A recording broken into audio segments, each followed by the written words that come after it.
In this video, I'm going to quickly show you some pro tips for building workouts in FYTT.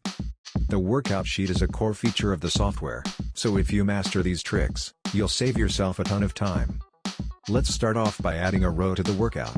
Just click Add Set to add a row, and it opens up the Set Attributes form.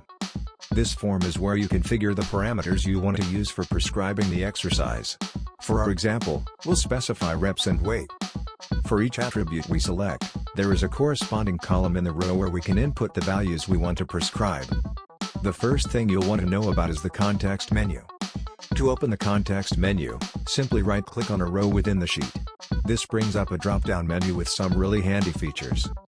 The first option in the context menu is Edit Row, which opens up the Set Attributes form.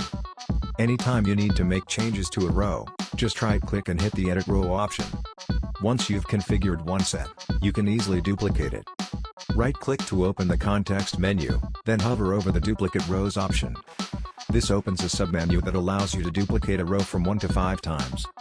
So if our workout has a total of 3 sets, we would duplicate our first row 2 times.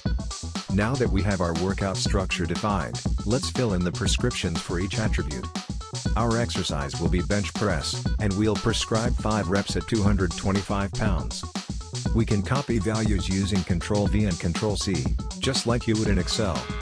You can also highlight a cell, then drag the corner to copy its value down. Each row in the sheet represents a set or an interval. In this example, we've prescribed bench press for 3 sets of 5 at 225 pounds. Another handy tool is the Add Set option in the context menu. Right-click on a row, then click Add Set to insert a row below the current one.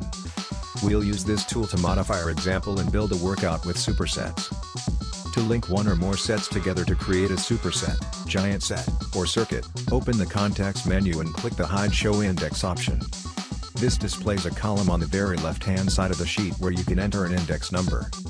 To group sets together, give them the same index number. In our example here, the first 2 sets have an index of 1, the second 2 have an index of 2, and the third 2 have an index of 3. Let's specify incline dumbbell bench press for the second exercise in each superset. Our workout now has 3 supersets of bench press plus incline dumbbell bench press. Another pro tip for using the workout sheet is Multiselect. This allows you to select multiple rows at once, and edit the attributes of the selected rows. To do this, click on a cell in the first row you want to edit. Then while holding the Command button, or Control button for Windows, click any cell in the other rows you wish to edit. After you've made your selection, right-click on any of the selected cells to open the context menu, and click Edit Row. Any changes you make in the Set Attributes form will be reflected in all the selected rows.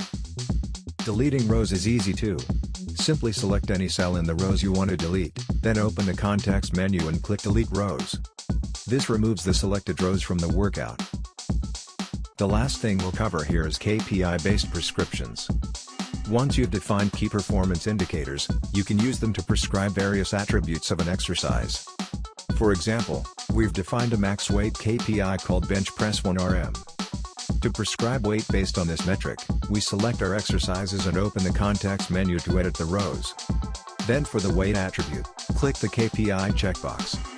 Note that this checkbox will not appear unless you have KPIs defined for the attribute.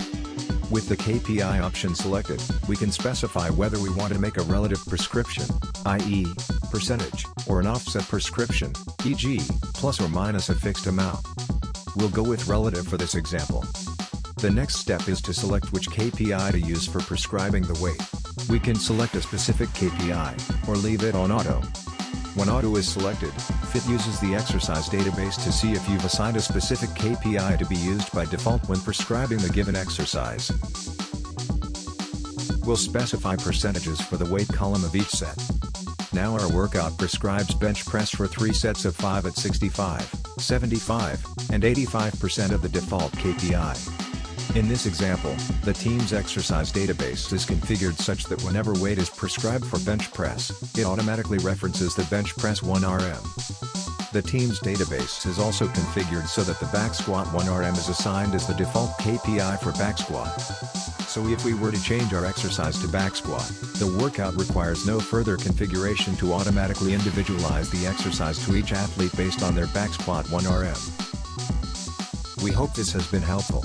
Use these tips and tricks to be more efficient as you build workouts.